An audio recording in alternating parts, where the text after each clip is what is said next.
is the god of the Penobscot Indians. Of a moose, legs and wings of an eagle. Bagaimana jadinya seorang bocah berusia 12 tahun dapat bertahan hidup dalam liar selama 9 hari tanpa ada kelengkapan apapun?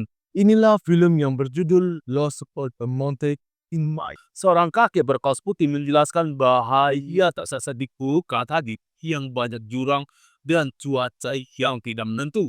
Sedangkan bocah berusia 12 tahun selama 9 hari tersesat. Kami harus memprediksi kemana bocah itu akan melangkah walaupun hanya menemukan mayat.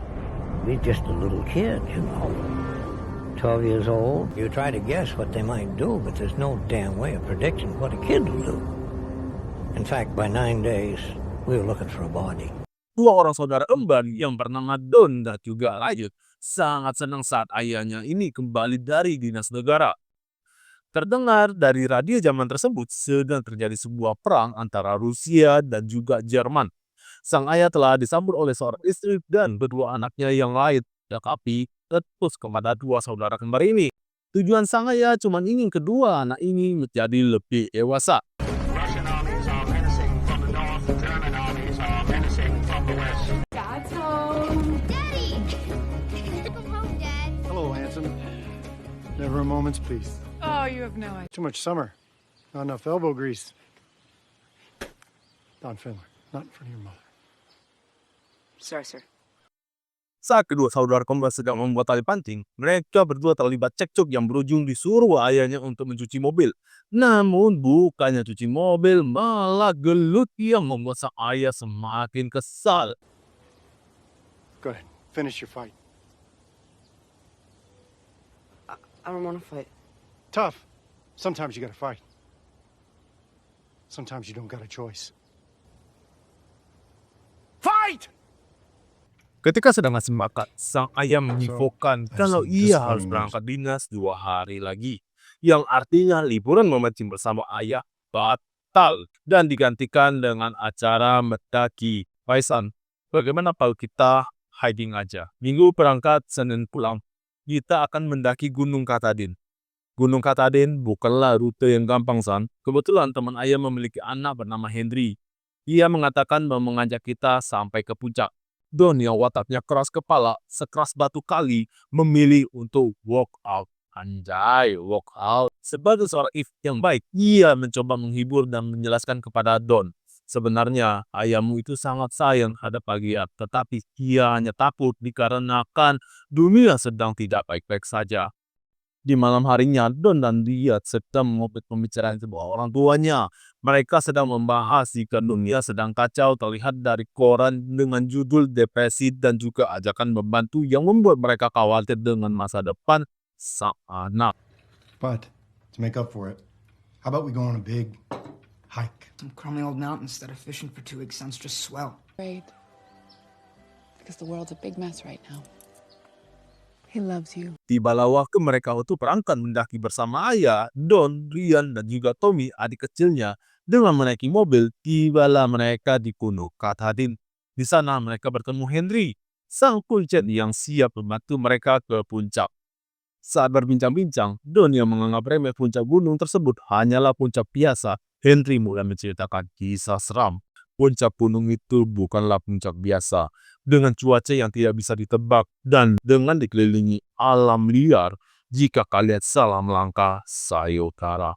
Tetapi jika kalian sampai puncak dan bertemu Pamola, perhatian-tilah. Pamola, seorang dewa dari suku Penobscot Indian dengan badan manusia, memiliki tanduk rusa besar dan kaki beserta sayap burung elak. Ia akan membentangkan sayap besar miliknya, mengirimkan hujan, badai es, dan awan gelap, hingga tersisa hanyalah bulu burung elang raksasa. The body of a man, the legs and wings of an eagle. Pamola spreads his massive wing. Giant eagle feathers. Henry menjelaskan jika pendakian ini akan memakan waktu sekitar 5 jam. Selama kita masih melihat cat putih, artinya kita di jalur yang benar. Ketika Henry sedang menjelaskan rute, masih sepas-sepas cat Don membuat kesal ayahnya dengan meludah. Mereka sempat ketemu pendaki yang kembali menginfokan kalau di atas sana ada semakin kecil. Seketika cuaca mulai perlahan berubah. Sang ayah menyadari jika persiapan mereka belum matang untuk cuaca seperti ini. Bukan Don namanya jika tidak melawan ayahnya. Don masih ingin tetap lanjut agar mencapai puncak. Sang ayah pun dan menitipkan kepada si Henry dan meminta Ryan untuk mengawasinya. Sedangkan sang ayah akan turun bersama Toby. Singkat cerita, mereka bertiga sampai ke puncak dengan melewati bebatuan besar beserta hujan deras. Namun, dengan kabut setebal itu, mereka tidak dapat melihat pemandangan apapun. Sempat terjadi cekcok antara Don dan juga Ryan. Kan sudah sampai puncak, Don. Ayolah turun. Ayah di bawah itu sedang menunggu. Lagian aku ini kedinginan, Don. Setelah terlibat dorong-mendorong, tiba-tiba saja kakek Zeus marah yang membuat Don lari dua meninggalkan Hedwig dan Ryan di belakang. Lari tanpa arah, melewati bebatuan dan pepohonan sambil berteriak. Don menyadari ia tersesat. Don yang terjatuh di kubangan lumpur melepaskan celana jeansnya setelah terikat tanaman menjalar. Ryan yang telah kembali bersama Henry hanya bisa memeluk ayahnya dengan perasaan campur aduk. Sang ayah telah kehilangan Don. Ayah dan Ryan berusaha mencari Don semampunya, sedangkan Henry meminta pertolongan pada polisi hutan untuk mengumpulkan orang. Kakek berkaos putih bernama Junior Yoksa, seorang pencari kode kali itu menceritakan jika 2 hari pertama pencarian sangat susah diakibatkan kabut tebal. Belum lagi Don yang hanya menggunakan sepatu kets tidak cocok dengan medan alam di sana yang siapa saja akan terluka. Dan benar, sepatu skate milik Don membuka mulut lebar-lebar. Dengan kaki yang terluka sambil meminta ampun, Don akhirnya tertidur pada malam pertamanya. Swear, I'll be the best kid in the entire world.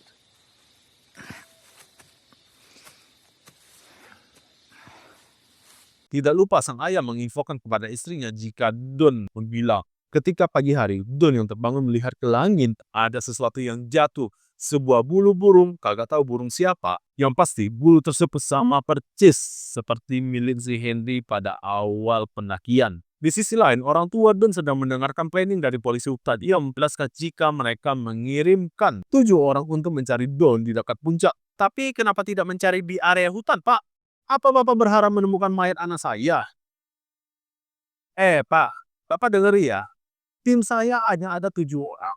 Mesti cari Don di alam liar yang luasnya itu 100.000 hektar.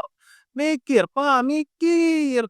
Tetapi untungnya sang ayah sempat memberikan 3 nasihat kepada Don. Pertama, jika nyasar di hutan jangan gila. Kedua, ikuti arus air itu akan bakal tahu ke sungai.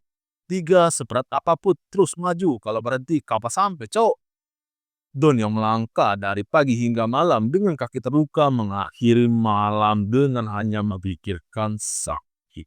Di hari ketiga, Don sepertinya sudah terbiasa dengan keadaan, bahkan bisa bernyanyi sesuatu lagu yang tidak asik. Glory, glory, hallelujah. Atau bertahan hidup, Don hanya memakan jamur ataupun buah liar.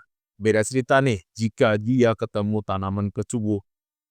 Di sisi lain, Ryan yang melihat semua panggung tergeletak yang membuat ia memiliki sebuah prasangka buruk jika Don pasti tidak akan selamat. Singkat cerita, pencarian Don belum membuahkan hasil dikarenakan kurangnya alat peserta relawan membuat pencarian kini semakin sulit. Saat berinisiatif dicari relawan mulai dari damkar, gubernur hingga media berharap kasus hilangnya Don menjadi viral dan efeknya banyak relawan yang ikut serta.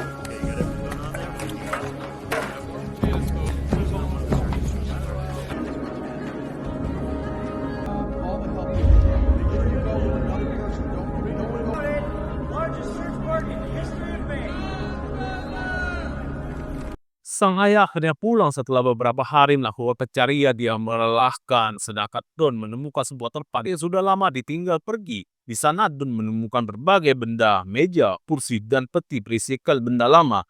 Di sungai, Don mencoba menangkap ikan dengan berbagai peralatan, namun gagal hingga akhirnya memakai kaos miliknya dibuat seperti perangkap. Dan saat itulah mancing mania mantap.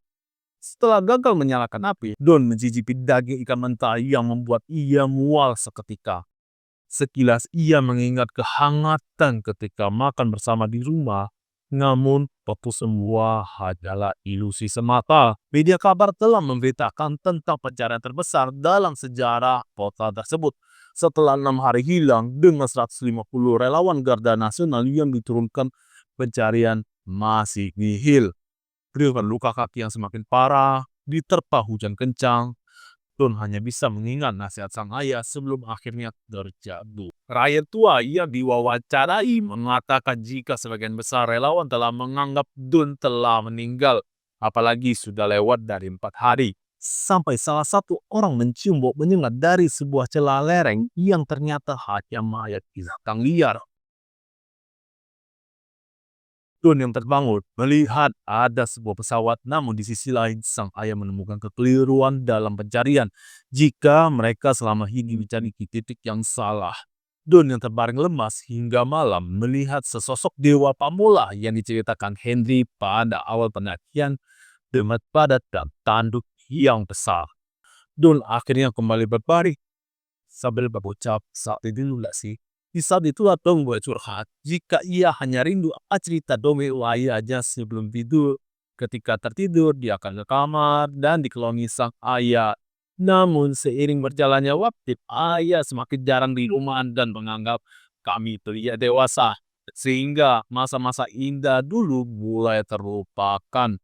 Tanpa terduga, koneksi antara ayah dan anak itu muncul.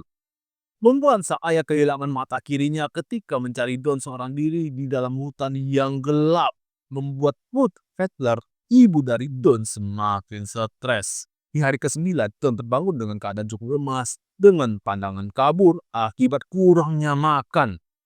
Di rumah sakit, ibu berkata, "Ingat gak, Beb, ketika kau karena kita bilang, saat itu juga aku berharap si Don yang hilang. Karena aku yakin Don dapat menemukan jalan pulang." Sang ayah juga mulai menyadari kesalahannya selama ini. Terlalu disiplin terhadap anak itu tidak bagus. Di ujung jurang putus asa, Don yang rindu akan kedua orang tuanya mendapatkan sebuah ilusi, sebuah kasur yang nyaman dan empuk. Seakan-akan berkata, "Don, ayo sini. Kamu pasti lelah, lama, capek. Rebahan dulu sini. Yuk, bisa yuk." Don melihat kenangan masa lalunya. Masa-masa indah dulu. Ibunya dan sang ayah yang tersenyum sambil berkata, "Nak, pulang. Pulang." Don seperti mendapatkan kekuatan ekstra bagaikan kuda peporet yang berangkat kerja pada hari gajian. Dengan tenaga yang tersisa serta dibimbing bayang-bayang sang ayah, sampailah Don pada sebuah danau yang untungnya di sana ada mama lagi nyuci baju. Faktanya, Don telah berjalan lebih dari 80 mil atau sekitar 148 km. Hingga cerita ini turun-temurun sebelum dijadikan sebuah film. Pesan yang bisa kita ambil dari film ini sangat banyak. Don yang memiliki sikap pemberontak dan keras kepala tidak lepas dari hasuhan sang ayah yang menganggap mereka telah dewasa untuk menghadapi play yang keras ini. Walau bagaimanapun, Don masih butuh perhatian dari seorang ayah. Untungnya ada sang ibu yang bersikap lebih lembut dan menjadi dorongan kepada suaminya agar tidak menyerah dalam situasi apapun. Terima kasih kepada kalian semua yang telah menonton hingga akhir. Jika suka silahkan di subscribe dan like. And see you next time.